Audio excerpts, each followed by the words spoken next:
Someone once said, if all the cars in the world were lined up end to end, some idiot would try to pass them. Well, whoever said that certainly knew something about human nature. For no matter how fast we have been able to move during human history, there has always been someone who wanted to move faster yet. The motivations behind the desire at the greatest speed differ widely. But one common thread to be found in the speed demons' willingness to risk life and limits they attempt to defy the physical laws of nature and the universe. This film is an examination of various aspects of speed on the ground, in the air, and in space, hopefully to shed some light on where we may be heading in such a hurry.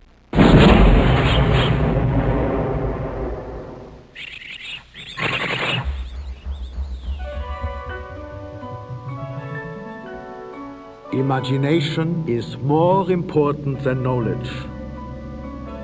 Albert Einstein considered imagination crucial to our quest for speed, and I wouldn't want to disagree with him. My name is James Burke, and I'm going to examine why the development of speed has always been a case of mind over matter.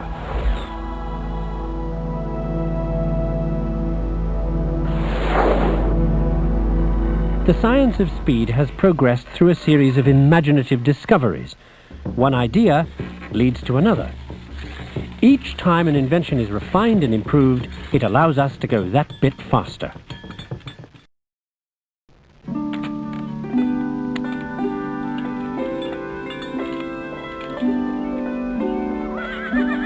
Let's see what the blacksmith's doing. In 1839, a Scottish blacksmith named Kirkpatrick Macmillan took an invention that had been around for centuries, the wheel, and put a completely new spin on it. What do you think he's making in there? I don't know. Get away from there! What are you doing there? Like most inventions that allowed us to go faster, this one was the work of a stubborn, independent dreamer.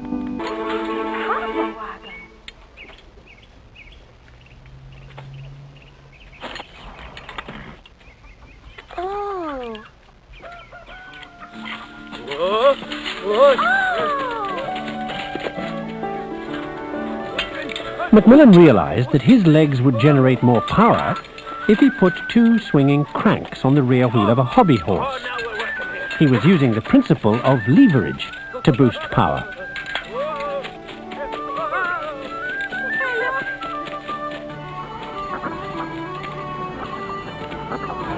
I'm going too fast. I should have brakes up. Piper! Look out ahead! Oh, I cannot stop making traveling. Stand clear, stand clear! The first self-propelled bicycle had no gears, no brakes, no rubber tires. But it was a beginning. How fast can it go? How fast? Well, what would you say to about 10 miles in an hour? 10 miles in an hour? Oh.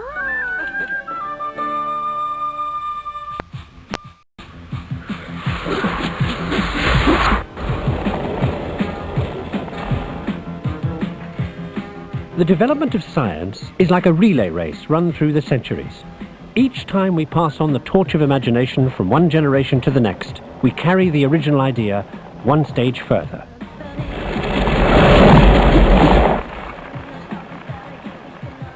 The top speed of the bicycle is limited by factors like gravity, friction, and wind resistance. In fact, achieving greater speed with any vehicle is a triumph of imagination over the laws of physics.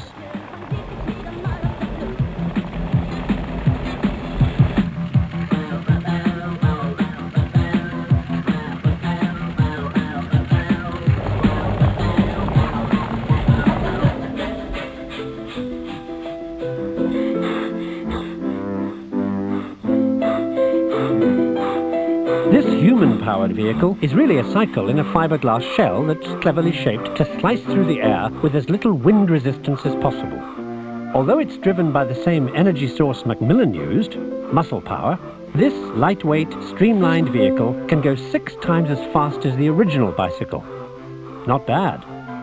But what if you want to go even faster?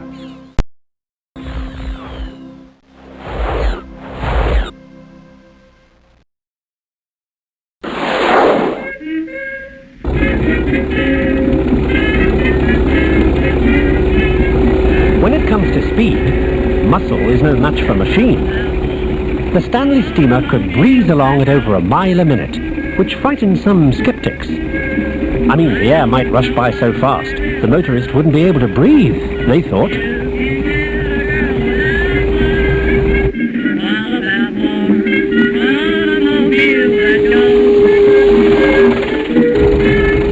By 1906, a Stanley steamer racing car reached 127 miles an hour. But there was one problem. Steam cars needed two separate systems, one to make steam and the other to propel the car.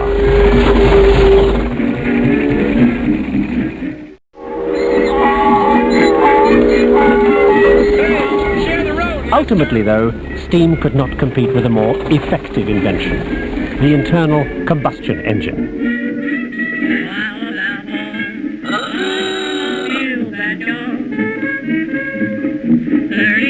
Although the internal combustion engine hasn't changed much over the years, little refinements have made cars faster and faster. But as the speed of cars increased, so too did the dangers.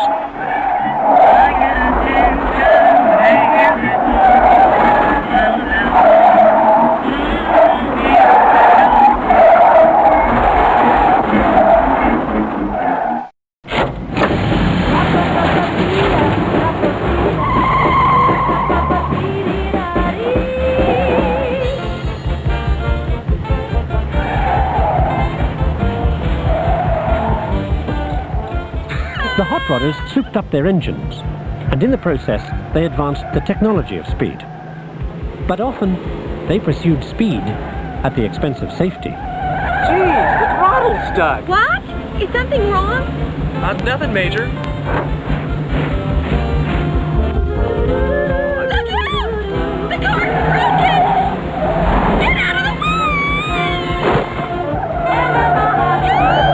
There goes my brother Billy!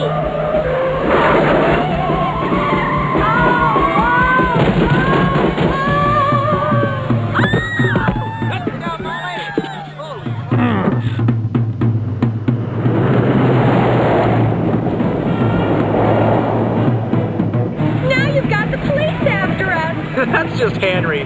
He's always chasing me. Some of the hot rodders took a somewhat casual attitude towards their own lives, and anybody else's too.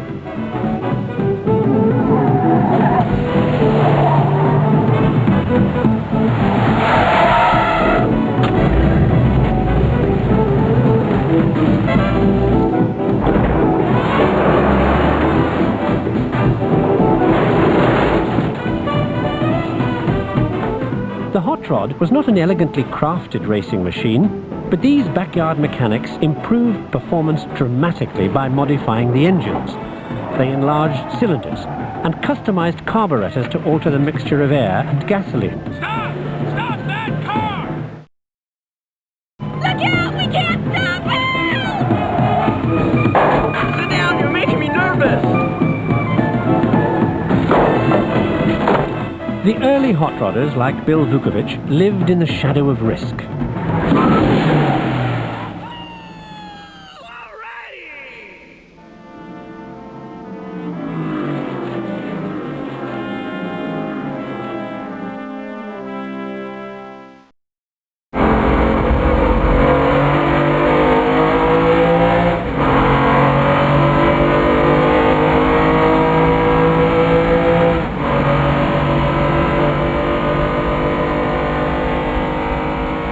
Today, speed is tested not on the road, but on the racetrack. GT race drivers don't go fast just for the fun of it. Speed is now big business. How's it running?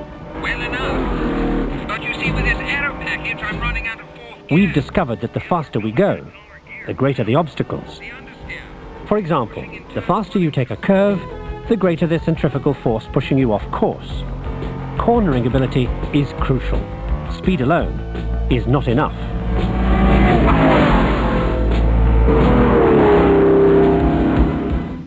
Nicky boy, you just blew 2/10 off your best lap.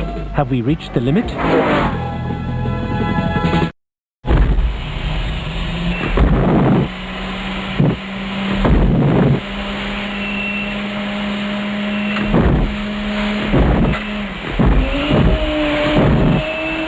Well, there is one sure way to make a car go much, much faster. Stick a jet engine in it.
The aeroplane freed us from that most stubborn obstacle to speed, friction between vehicle and ground.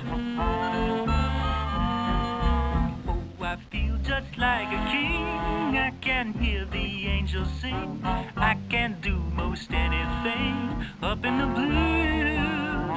I left my problems on the ground. All my cares are upside down. You know where I can be found, up in the blue. Aviation took a flying leap forward with the invention of the jet engine, but then an invisible limit was reached. Throughout time, man has learned to travel faster and faster. But now, in 1946, that progress may be coming to a screeching halt. It now appears to aviators and scientists alike that there is a speed barrier that is impossible to conquer. The sound barrier. At speeds above 600 miles per hour, P-38, P-47s, and even the most modern P-80 jet fighters encounter mysterious forces that rip them apart. The result? Tragedy. The latest casualty is Britain's #1 test pilot, Geoffrey de Havilland, who only last week challenged the sonic barrier in his swept-wing Swallow aircraft. As he approached the speed of sound, his airplane suddenly disintegrated. The reason? Unknown. Scientists now theorize that at sonic speed, air packs up in front of an airplane like snow before a snowplow, creating an invisible wall that is impossible to penetrate. Many airmen now fear that the speed of sound is the fastest man will ever travel. Undaunted by previous disasters, aeronautic engineers are pushing ahead against staggering odds to conquer the mysterious sound barrier, testing new airplane shapes in sophisticated wind tunnels. Their latest design, the Bell X-1, as much a rocket ship as it is an airplane. And now the moment of truth is at hand, as the X-1 is airlifted to testing altitude to challenge the fearful sonic barrier. Tension mounts as the test pilot descends into the cockpit. Can he succeed where so many others have died trying? Will the controversial X-1 be America's biggest success or most tragic failure? And now in this exclusive film, the X-1 reaches critical speed. No airplane has ever traveled this fast and survived. Will the X-1 be torn apart?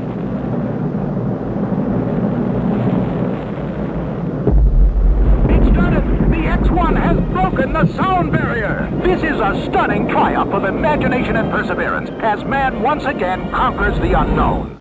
Mark this day, October 14th, 1947, as test pilot Charles E. Yeager becomes, at 700 miles per hour, the fastest man in history.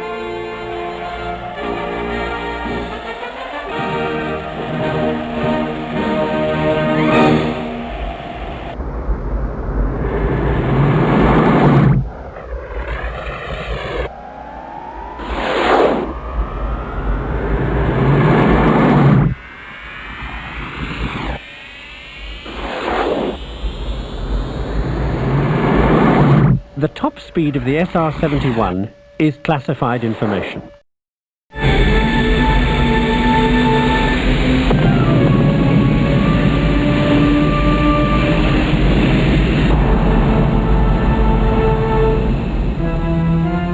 But when an object hurtles through the atmosphere at perhaps 5 times the speed of sound, it creates quite a stir. The friction of the air rushing past is so great that the surface of the plane heats up to over 1,000 degrees Fahrenheit. Without specially developed metal alloys, the SR-71 would disintegrate in mid-air.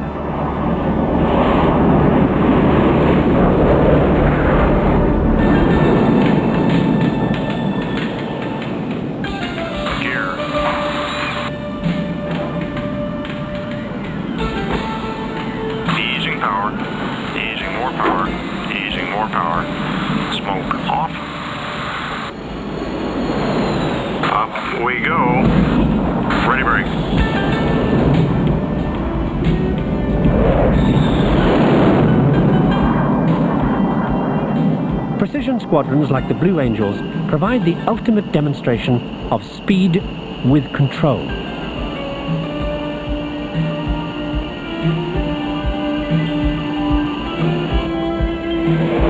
Center point.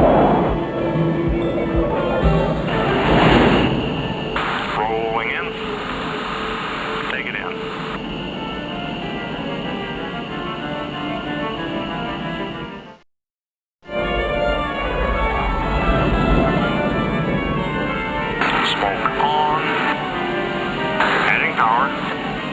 A little more pull. Okay. The tremendous thrust created by the jet engine gives the Blue Angels the extra power needed for control in precision flying. The jet engine scoops in cool air and heats it in a chamber. This superheated air expands and forces itself out the rear of the engine, creating enormous thrust. The principle of the jet engine works beautifully, unless, of course, you decide to go someplace where there is no air.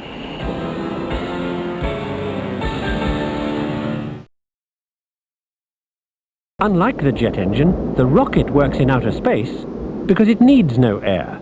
On May the 26th, 1969, astronauts aboard Apollo 10 went faster than any humans in history as they returned to Earth after orbiting the Moon.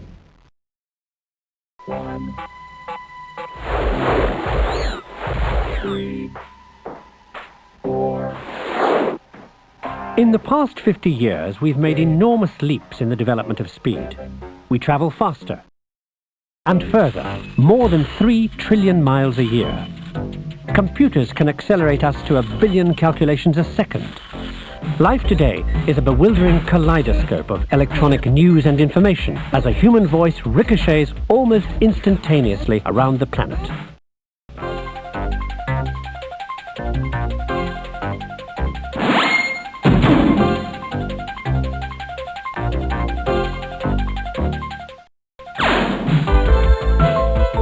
But in our rush, have we stretched our physical capabilities to the limit?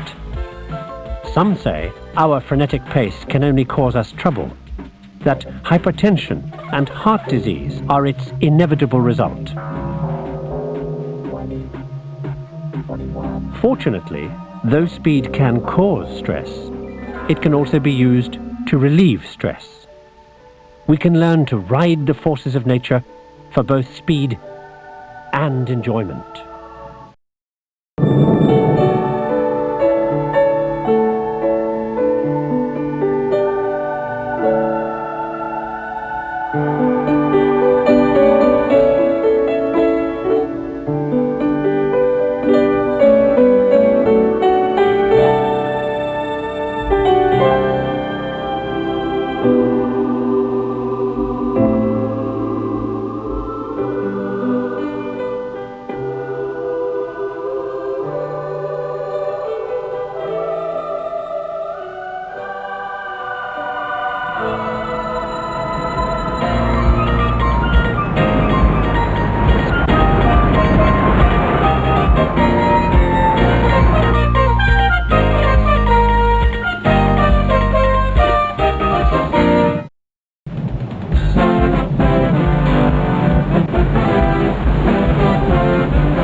The surfer traps the power of the wave.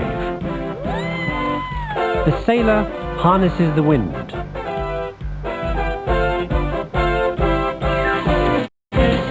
Gravity pulls the skier down the mountain. And for children of all ages, speed thrills.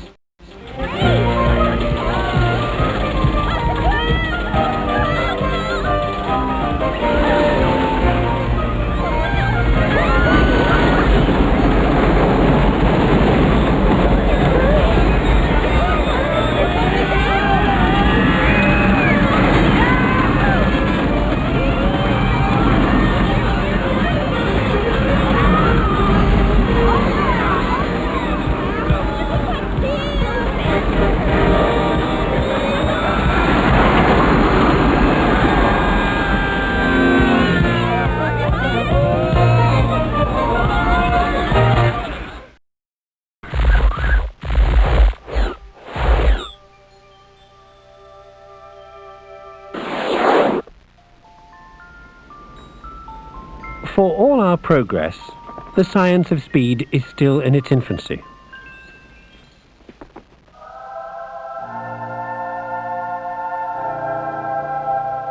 We are today only a few steps beyond our distant ancestors.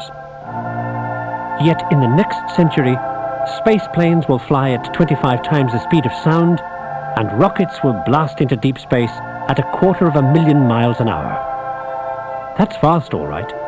But it can't compare to what Einstein thought was the fastest speed in the universe, the speed of light. But was Einstein correct? Is the speed of light the fastest we can ever go? Or, as some scientists now think, is it possible that the only real speed limits in the universe are the limits we place on our own imagination?